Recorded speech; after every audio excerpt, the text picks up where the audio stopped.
Oremos Digital. Permite que la palabra de Dios sea el alimento de tu vida.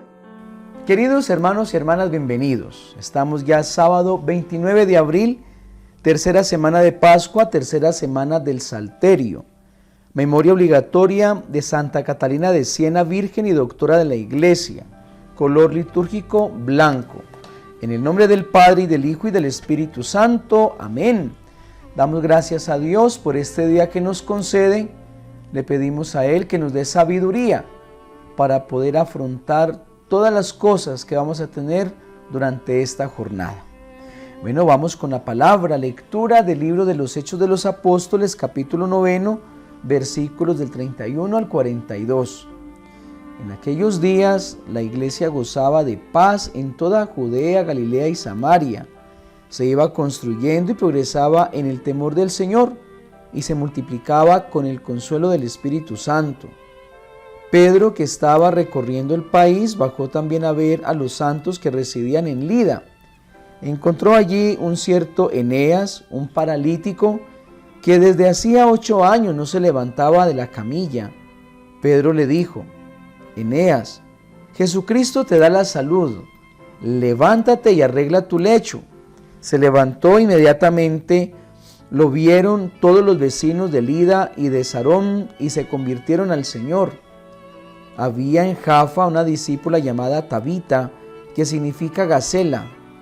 Tabita hacía infinidad de obras buenas y de limosnas. Por entonces cayó enferma y murió. La lavaron y la pusieron en la sala de arriba. Como Lida está cerca de Jaffa, al enterarse los discípulos de que Pedro estaba allí, enviaron 2 hombres a rogarle: no tardes en venir a nosotros. Pedro se levantó y se fue con ellos. Al llegar, lo llevaron a la sala de arriba y se le presentaron todas las viudas, mostrándole con lágrimas los vestidos y mantos que hacía Gacela mientras estaba con ellas. Pedro, mandando salir a todos, se arrodilló, se puso a rezar y volviéndose hacia el cuerpo dijo: Tabita, levántate. Ella abrió los ojos y al ver a Pedro se incorporó. Él, dándole la mano, la levantó y, llamando a los santos y a las viudas, la presentó viva.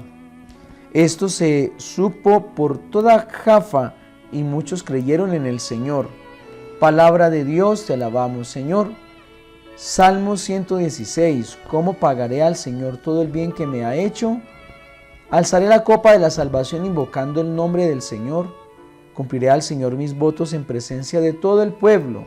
Mucho le cuesta al Señor la muerte de sus fieles. Señor, yo soy tu siervo, siervo tuyo, hijo de tu esclava. Rompiste mis cadenas. Te ofreceré un sacrificio de alabanza invocando el nombre del Señor. Lectura del Santo Evangelio según San Juan, capítulo 6, versículos del 60 al 69. En aquel tiempo muchos de los discípulos de Jesús dijeron: este modo de hablar es duro, ¿quién puede hacerle caso? Sabiendo Jesús que sus discípulos lo criticaban, les dijo: ¿esto los escandaliza? Y si vieran al Hijo del Hombre subir a donde estaba antes, el Espíritu es quien da vida, la carne no sirve de nada. Las palabras que les he dicho son espíritu y vida, y con todo hay algunos de entre ustedes que no creen. Pues Jesús sabía desde el principio quiénes no creían y quién lo iba a entregar. Y dijo: por eso les he dicho que nadie puede venir a mí si el Padre no se lo concede. Desde entonces, muchos discípulos suyos se echaron atrás y no volvieron a ir con él. Entonces Jesús les dijo a los 12: ¿también ustedes quieren marcharse? Simón Pedro le contestó: Señor, ¿a quién vamos a acudir? Tú tienes palabras de vida eterna, nosotros creemos y sabemos que tú eres el Santo de Dios. Palabra del Señor, gloria a ti, Señor Jesús. Bueno, mis queridos hermanos y hermanas, quiero compartir con ustedes 2 ideas sacadas de la palabra que hemos escuchado. Comencemos con la primera lectura. Dice la palabra que la iglesia gozaba de paz, se construía, progresaba en el Espíritu y Él estaba con ellos. Hacían milagros, ¿sí? Sanaban enfermos y hasta una resurrección fue posible. Este es un llamado a vivir en una iglesia llena de paz. A veces nosotros nos cuestionamos sobre la iglesia y es porque no hemos dado buen testimonio. A nosotros los sacerdotes nos falta comprometernos más con ser testigos de la verdad y del evangelio. A nuestros fieles, sí, a veces lastimosamente encontramos en algunas parroquias cuevas de bandidos, cuevas donde se forja un ambiente tenso, un ambiente de envidia, de chismorreo, de engaños, donde los fieles hablan mal de los sacerdotes, donde los sacerdotes no acompañan a sus fieles, donde vemos con tristeza y dolor una iglesia que no vive en paz, sino en una guerra desde dentro. Pues no, hoy es el llamado a vivir en una iglesia que viva en paz, una iglesia que viva en el amor a Dios y en el amor a los hermanos, una iglesia que viva con la caridad, que viva entregando, ofreciendo y pidiendo también el perdón. Una iglesia que sea testiga de la verdad de Cristo, de la vida en el Señor. Una iglesia que sea capaz de vivir en la unidad, en la fraternidad y en la comunión. En cuanto al Evangelio, mis queridos hermanos, encontramos tres situaciones. La primera, pues vemos que algunos discípulos mejor se van de la presencia del Señor. Dice el Evangelio que les cuesta esa manera a veces dura de Jesús y no lo entienden, más bien no son capaces de continuar el radicalismo del Señor. La segunda situación, Jesús no obliga a nadie, más bien da la oportunidad de irse. Ustedes también se quieren ir. Son las palabras del Señor cuando los discípulos ven que algunos de ellos se van.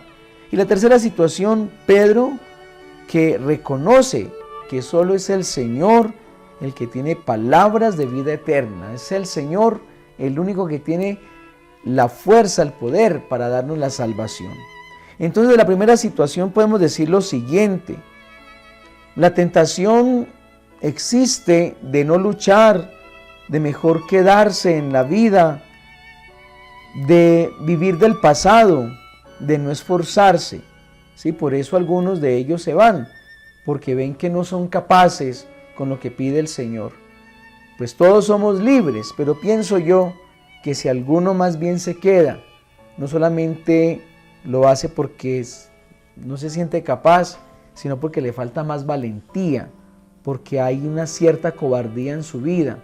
Aquel que dice que mejor se va del matrimonio porque cree que no va a hacer el bien, aquel sacerdote que se va de su vida sacerdotal porque cree que de pronto puede no caerse, pues bien porque lo hacen, pero también triste porque no hay un esfuerzo personal. En la segunda situación es Jesús que respeta la libertad de todos. Ustedes también se quieren ir, ustedes también creen que no son capaces. El Señor siempre va a respetar nuestra libertad, pero cuando nosotros le decimos sí, decidimos luchar con Él, no solamente nos respeta, sino que nos ama y nos acompaña. Y la tercera situación, Pedro es la voz sensata que nos lleva a decir que solo es Jesús el que puede llevarnos a la eternidad. Eso sí, con una lucha. Cuando nosotros caminamos con Jesús, esa lucha se hace más tranquila, se hace un poquito más ligera, pero con Él lo podemos lograr. Nadie en la vida nos va a dar tanta felicidad como nos la da nuestro Señor. Nadie en la vida nos va a prometer el cielo como lo hace el Señor. Dios los bendiga en el nombre del Padre, y del Hijo, y del Espíritu Santo. Amén. Un feliz día.